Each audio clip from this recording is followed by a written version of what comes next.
भारत माता की। भारत माता की।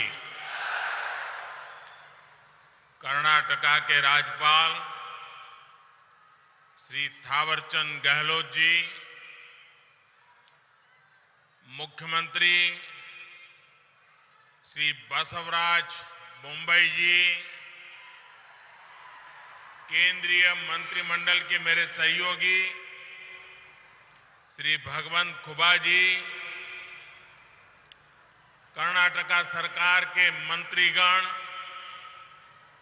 सांसद एवं विधायकगण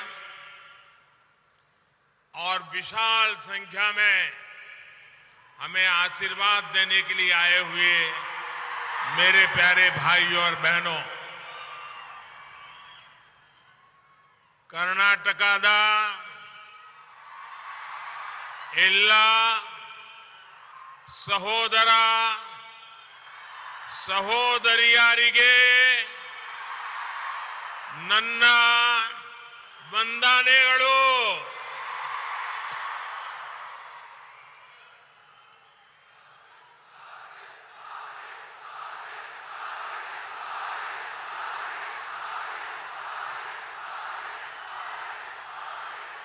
जहां जहां मेरी नजर पहुंचती है, लोग ही लोग नजर आते हैं। हेलीपैड भी चारों तरफ से भरा पड़ा है और यहां भी मैं पीछे देख रहा हूं, चारों तरफ इस पंडाल के बाहर हजारों लोग धूप में खड़े हैं। आपका ये प्यार, आपके आशीर्वाद हम सबकी बहुत बड़ी ताकत है।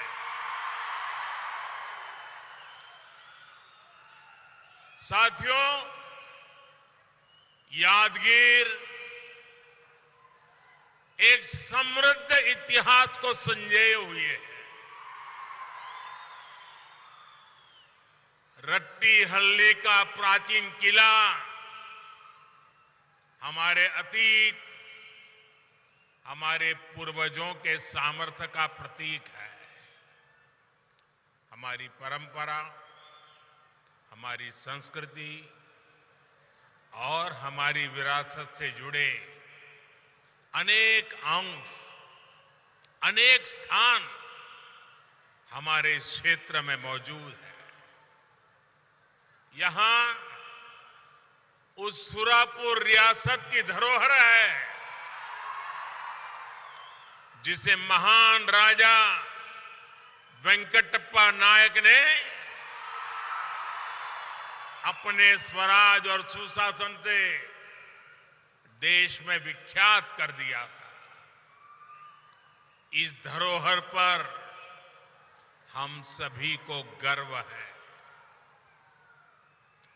भाइयों और बहनों, मैं आज कर्नाटका के विकास से जुड़े हजारों करोड़ रुपए के प्रोजेक्ट्स आपको सौंपने और नए प्रोजेक्ट की शुरुआत करने आया हूं। अभी यहां पानी और सड़क से जुड़े बहुत बड़े प्रोजेक्ट का शिलान्यास और लोकार्पण हुआ है। नारायणपुर लेफ्ट बैंक कैनाल के विस्तार और आधुनिकीकरण से यादगीर, कलबुर्गी और विजयपुर जिले के लाखों किसानों को सीधा सीधा लाभ होने वाला है। Yadgir village multi water supply scheme से भी जिले के लाखों परिवारों को पीने का साफ पानी मिलने वाला है। सूरत चेन्नई इकोनॉमिक कॉरिडोर का जो हिस्सा कर्नाटका में पड़ता है, उस पर भी आज काम शुरू हुआ है। इससे यादगीर, रायचूर और कलबुर्गी सहित इस पूरे क्षेत्र में ईज ऑफ लिविंग भी बढ़ेगी और यहां उद्यमों को, रोजगारों को भी बहुत बल मिलने वाला है। विकास के इन सभी प्रोजेक्ट्स के लिए यादगीर के, कर्नाटका के सभी लोगों को बहुत बहुत बधाई। मैं बोम्मई जी की और उनकी पूरी टीम को भी बहुत बहुत बधाई देता हूं। जिस प्रकार उत्तर कर्नाटका के विकास के लिए तेजी से काम हो रहा है, वो सराहनीय है। भाइयों और बहनों, भारत की आजादी के 75 वर्ष पूरे हो चुके हैं। अब देश अगले 25 वर्षों के नए संकल्पों को सिद्ध करने के लिए आगे बढ़ रहा है। ये 25 साल देश के प्रत्येक व्यक्ति के लिए अमृत काल है। प्रत्येक राज्य के लिए अमृत काल है। इस अमृत काल में हमें विकसित भारत का निर्माण करना है। भारत विकसित तब हो सकता है जब देश का हर नागरिक, हर परिवार, हर राज्य इस अभियान से जुड़े। भारत विकसित तब हो सकता है जब खेत में काम करने वाला किसान हो या फिर उद्योगों में काम करने वाला श्रमिक, सभी का जीवन बेहतर हो। भारत विकसित तब हो सकता है जब खेत में फसल भी अच्छी हो और फैक्ट्रियों का भी विस्तार हो। और साथियों, ये तभी संभव है जब हम बीते दशकों के खराब अनुभवों, गलत नीति रणनीति से सीखें, उन्हें फिर से दोहराने से बचें। हमारे सामने यादगीर का उत्तर कर्नाटका का उदाहरण है। इस क्षेत्र का सामर्थ्य किसी से कम नहीं है। इस सामर्थ्य के बावजूद ये क्षेत्र विकास की यात्रा में बहुत पीछे रह गया था।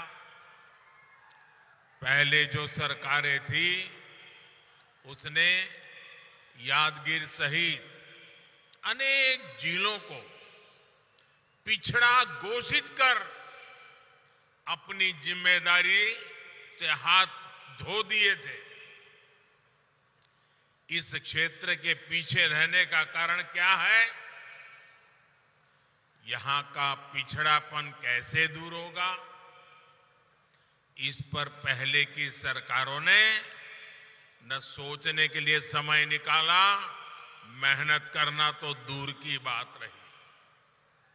जब सड़क, बिजली और पानी जैसे इंफ्रास्ट्रक्चर पर निवेश करने का समय था, तब उस समय जो दल सरकारों में थे, उन दलों ने वोट बैंक की राजनीति को बढ़ावा दिया। इस जाति, उस मत मजहब का वोट पक्का वोट कैसे बन जाए, हर योजना, हर कार्यक्रम को इसी दायरे में बांध करके रखा।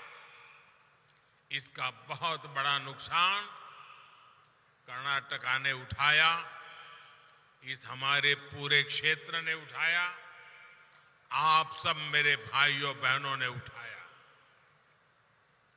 साथियों, हमारी सरकार की प्राथमिकता वोट बैंक नहीं है। हमारी प्राथमिकता है विकास, विकास और विकास। 2014 में आप सबने मुझे आशीर्वाद दिए, मुझे एक बहुत बड़ी जिम्मेदारी सौंपी। मैं जानता हूं कि जब तक देश का एक भी जिला विकास के पैमाने पर पीछा रहेगा, तब तक देश विकसित नहीं हो सकता।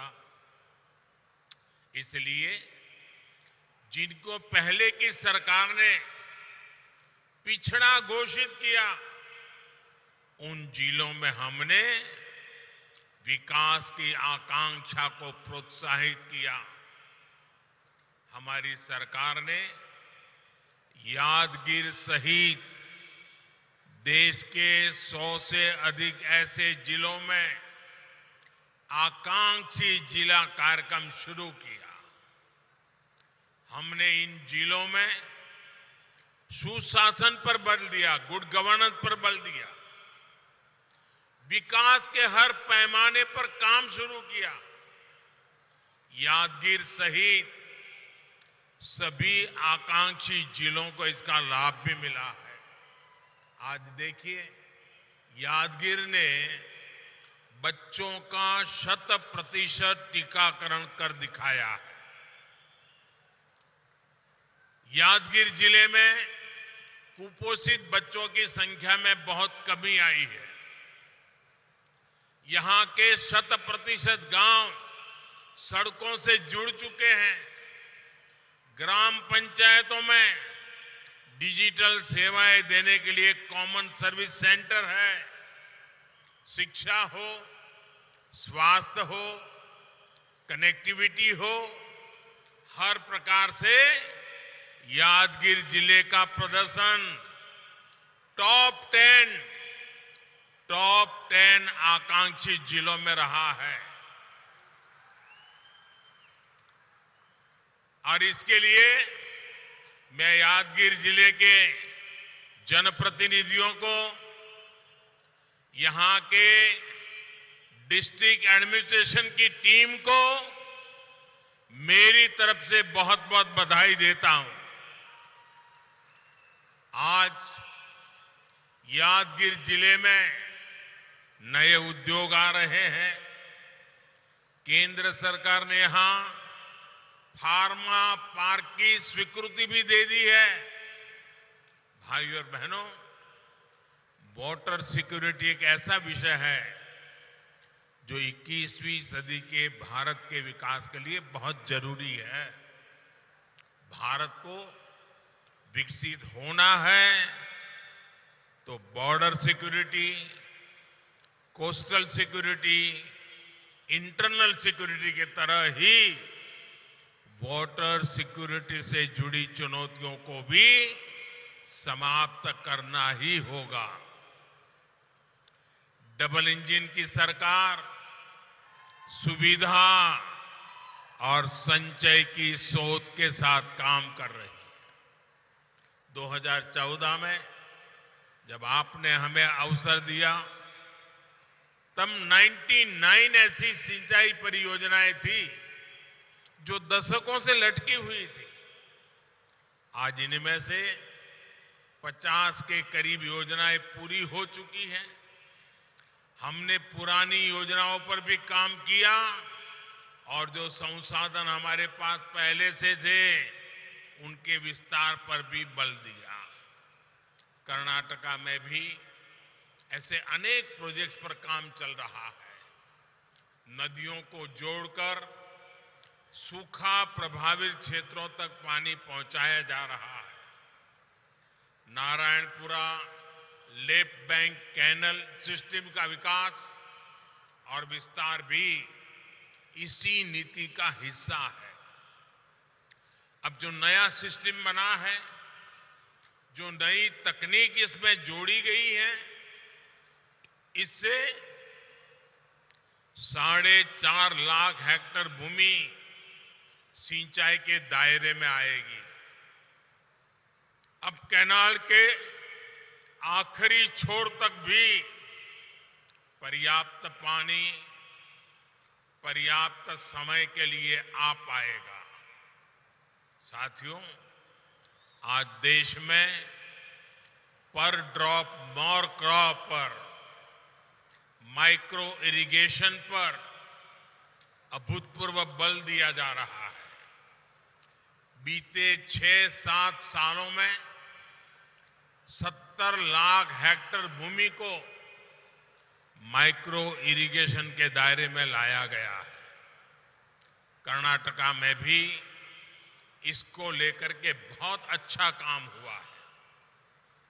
आज कर्नाटका में माइक्रो इरिगेशन से जुड़े जिन प्रोजेक्ट्स पर काम चल रहा है, उससे 5 लाख हेक्टेयर भूमि को लाभ होगा। डबल इंजन सरकार भूजल के स्तर को ऊपर उठाने के लिए भी बड़े स्तर पर काम कर रही है।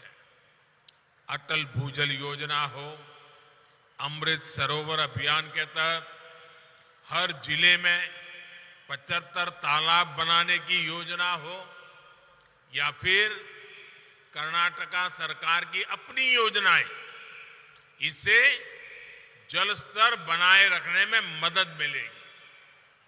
भाइयों और बहनों, डबल इंजन सरकार कैसे काम कर रही है, इसका बेहतरीन उदाहरण जल जीवन मिशन में भी दिखता है।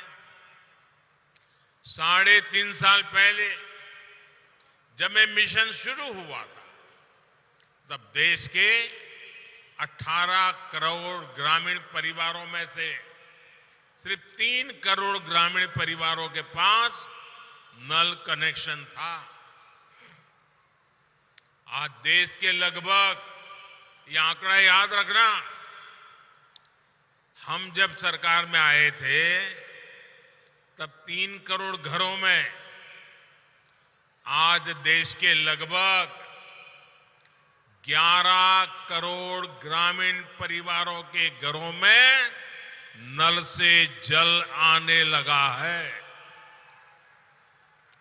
यानी हमारी सरकार ने देश में 8 करोड़ नए ग्रामीण परिवारों तक पाइप से पानी पहुंचाया है।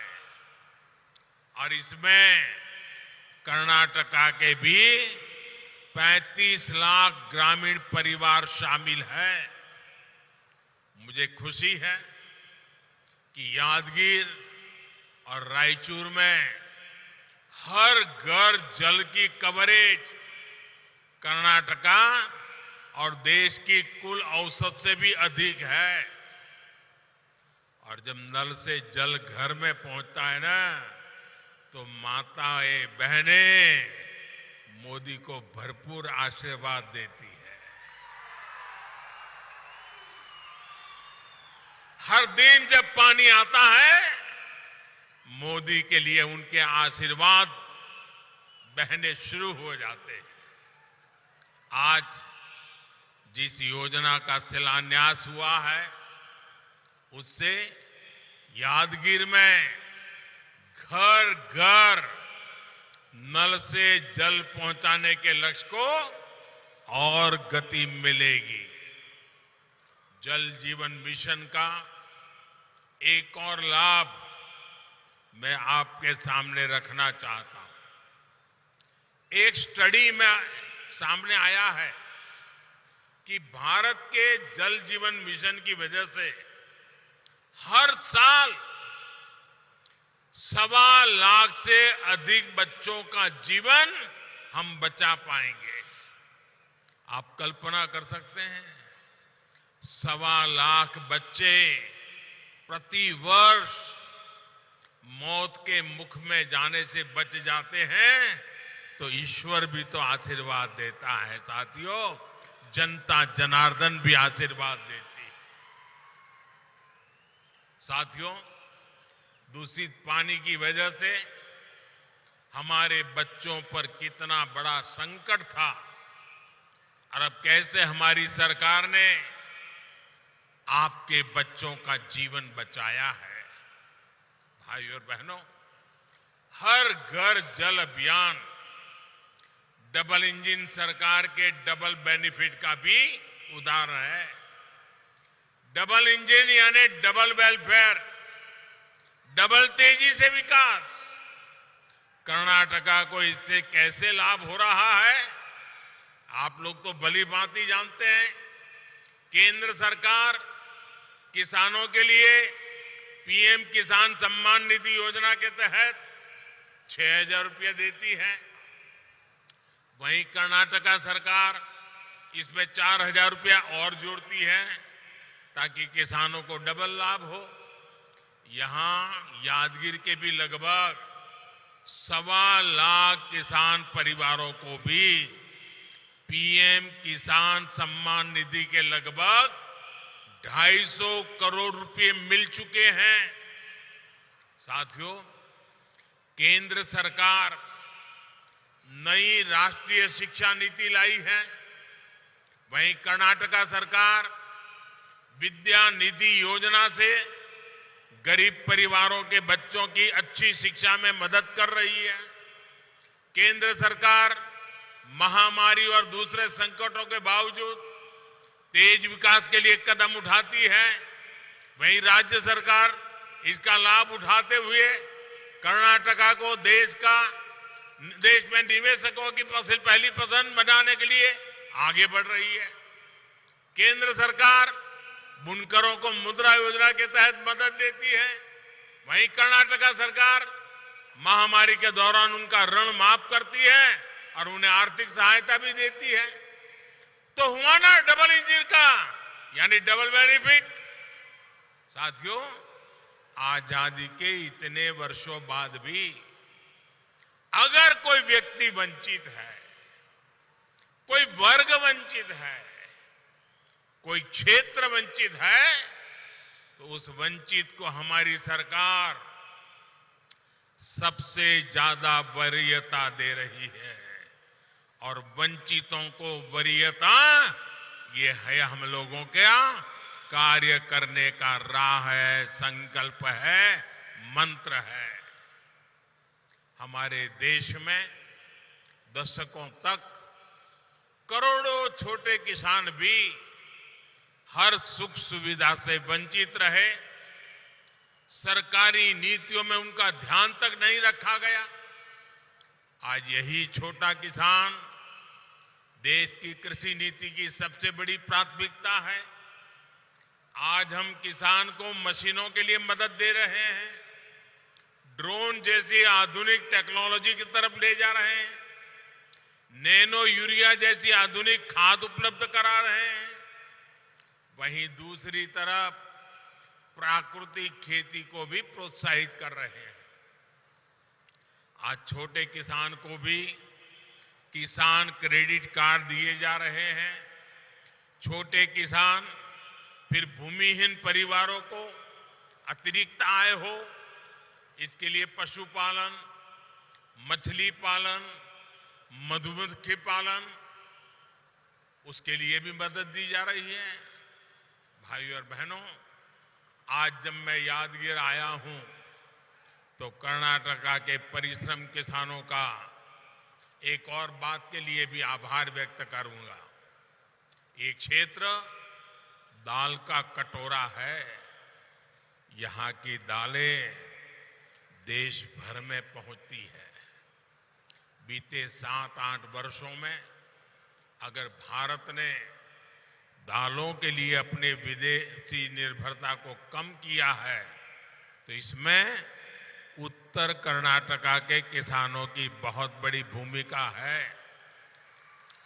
केंद्र सरकार ने भी इन 8 वर्षों में किसानों से 80 गुना अधिक दाल एमएसपी पर खरीदी। 2014 से पहले जहां दाल किसानों को कुछ 100 करोड़ रुपए मिलते थे, वहीं हमारी सरकार ने दाल वाले किसानों को 60,000 करोड़ रुपए दिए हैं।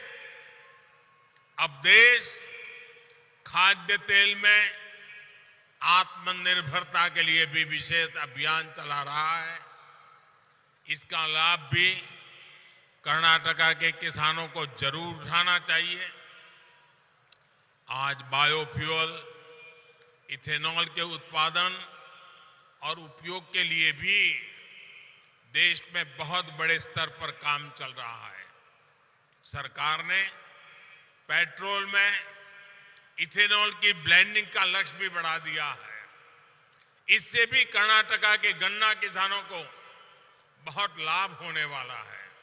साथियों, एक और बड़ा अवसर आज दुनिया में पैदा हो रहा है, जिसका लाभ कर्नाटका के किसानों, विशेष रूप से छोटे किसानों को जरूर होगा। भारत के आग्रह पर संयुक्त राष्ट्र ने, यूनाइटेड नेशन ने इस वर्ष को इंटरनेशनल ईयर ऑफ मिलेट घोषित किया है। कर्नाटका में ज्वार और रागी जैसे मोटे अनाज की बहुत पैदावार होती है। अपने इस पौष्टिक मोटे अनाज की पैदावार बढ़ाने और इसे विश्व भर में प्रमोट करने के लिए डबल इंजन सरकार प्रतिबद्ध है। मुझे विश्वास है कि कर्नाटका के किसान इसमें भी अग्रणी भूमिका निभाएंगे। भाइयों और बहनों, उत्तर कर्नाटका की एक और चुनौती को हमारी सरकार कम करने का प्रयास कर रही है। ये चुनौती है कनेक्टिविटी की। खेती हो, उद्योग हो या फिर पर्यटन, सभी के लिए कनेक्टिविटी उतनी ही जरूरी है। आज जब देश कनेक्टिविटी से जुड़े इंफ्रास्ट्रक्चर पर बल दे रहा है, तो डबल इंजन सरकार होने के कारण कर्नाटका को भी इसका अधिक लाभ मिल पा रहा है। सूरत चेन्नई इकोनॉमिक कॉरिडोर का लाभ भी नॉर्थ कर्नाटका के एक बड़े हिस्से को होने वाला है। देश की दो बड़े पोर्ट सिटी के कनेक्ट होने से इस पूरे क्षेत्र में नए उद्योगों के लिए संभावनाएं बनेगी। नॉर्थ कर्नाटका के पर्यटक स्थलों, तीर्थों तक पहुंचना भी देशवासियों के लिए आसान हो जाएगा। इससे यहां युवाओं के लिए रोजगार और स्वरोजगार के हजारों नए अवसर बनेंगे। इंफ्रास्ट्रक्चर और रिफॉर्म पर डबल इंजन सरकार के फोकस के कारण कर्नाटका निवेशकों की पसंद बन रहा है। भविष्य में ये निवेश और बढ़ने वाला है, क्योंकि भारत में निवेश को लेकर पूरी दुनिया में उत्साह है। मुझे विश्वास है कि नॉर्थ कर्नाटका को भी इस उत्साह का भरपूर लाभ मिलेगा।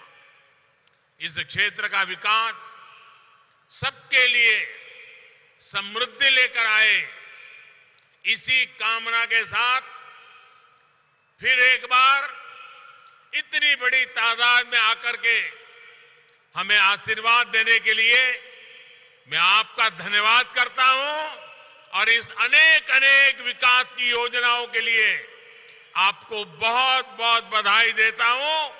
भारत माता की, भारत माता की, भारत माता की।